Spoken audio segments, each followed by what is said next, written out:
Hello wonderful people, thank you all for clicking on this video. I hope you all are doing wonderfully well.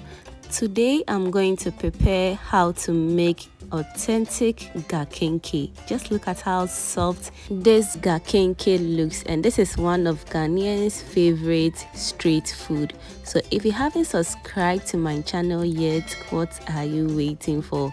Kindly subscribe to my channel and be part of this beautiful family.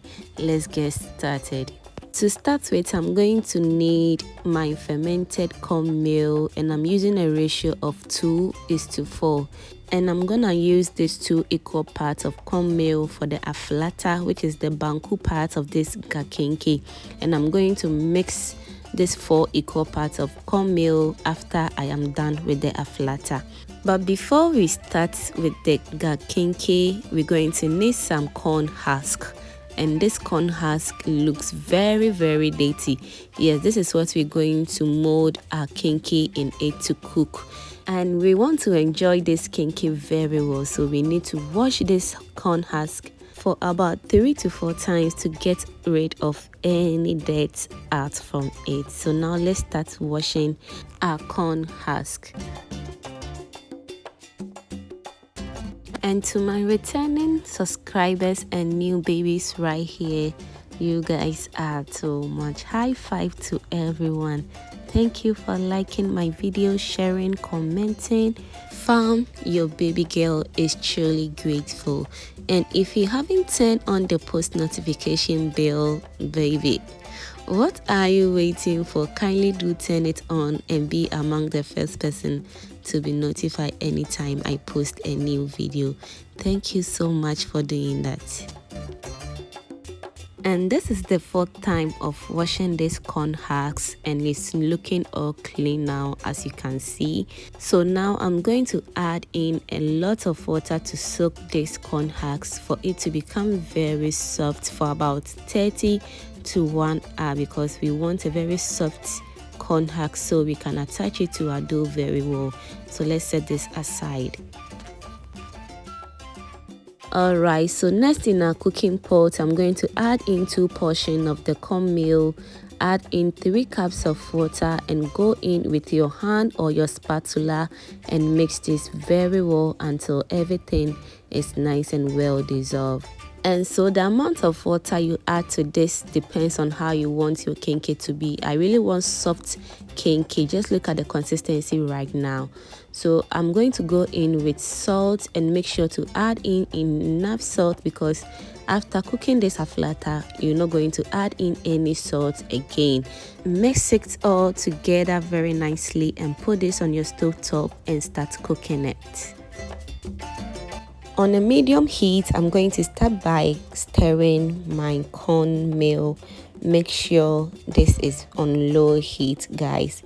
We don't want to create any lumps in this aflata. And when your aflata begins to thicken up like this, just press it against the walls of your pan to make sure you don't have any lumps in this. We want a very smooth and nice dough, and make sure not to overcook your aflata because we are not making banku. Yes.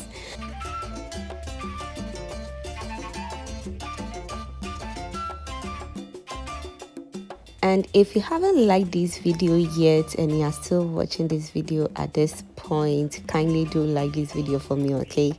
And please share this video to reach wider audience. So after extra 20 minutes of cooking this aflata, I'm going to go in with 1 cup of water to cook this very well. And I'm adding in more water to cook this because I want this Kenkey to be very stretchy and very soft. Remember, I didn't add in any cassava dough because original Kenkey doesn't require any cassava dough in it. Just your cornmeal and you are good to go. So now let's stir this until it is nice and soft. And just look at that, very soft and very stretchy.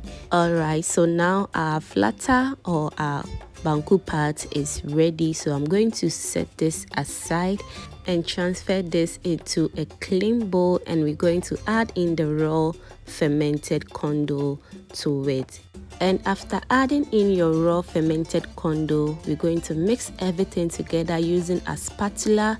Then that is what is going to create your kinky dough that we are looking for. As you can see, I have a little bit of yellow corn. Don't mind, they are all corn, so it's not going to create any difference in this. Okay, mix it well until everything is nice and well incorporated.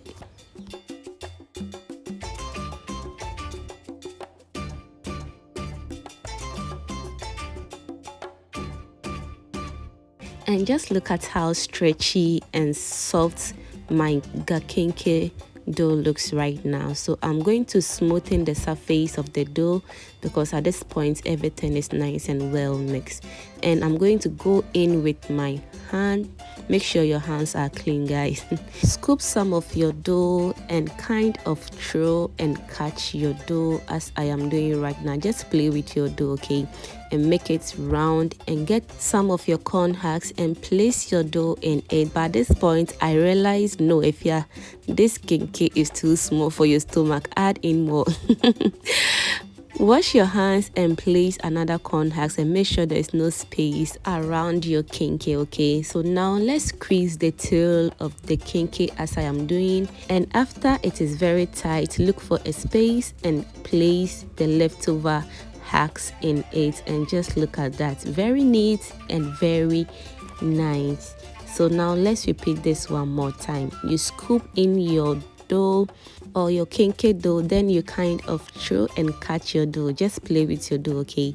Then you place it in your corn husks. Attach a lot of corn husks to your kinky so that when you are cooking your kinky, it won't open, okay?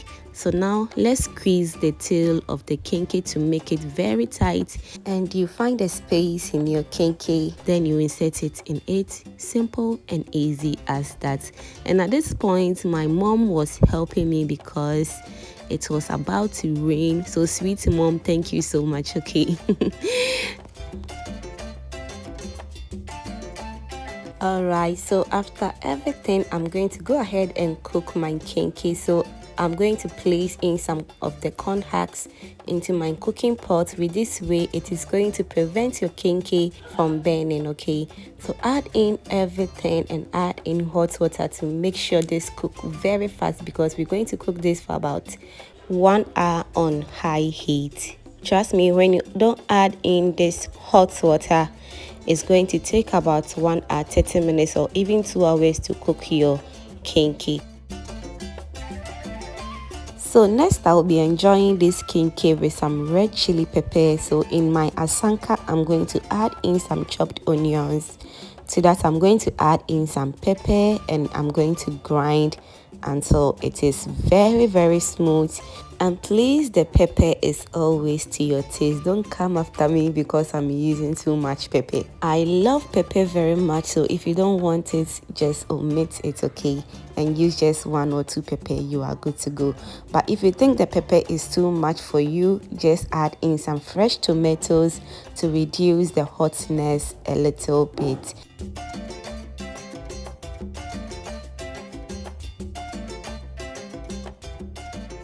Okay, so next I'm going to add in half tablespoon of salt to taste and mix it well together.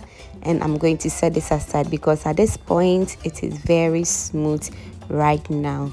So let's check on our kinky and just look at that. This is looking very perfect and very soft. Just look at that. This was super hot. Now my authentic and original kinky is ready. Let's set this aside and enjoy ourselves.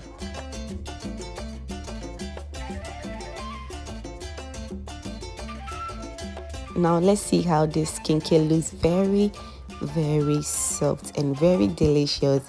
Guys, try this recipe and leave a comment down below in the comment section. So now all what is left is for us to serve and enjoy ourselves. I paired this with some homemade shitter recipe coming very, very soon. Okay, so I'll leave the video link. If I upload this video before my shitter recipe, I'll leave the video link in the description box for you to check it out. Thank you so much for watching this video to this point. And if you've watched this video to this point, that means you are a proud foodie member. And if you haven't subscribed to my channel yet, baby, what are you waiting for? Kindly do subscribe to my channel and be part of this beautiful family. And do well to turn on the post notification bell as well, so that you'll be among the first person to be notified anytime I post a new video. Thank you for watching.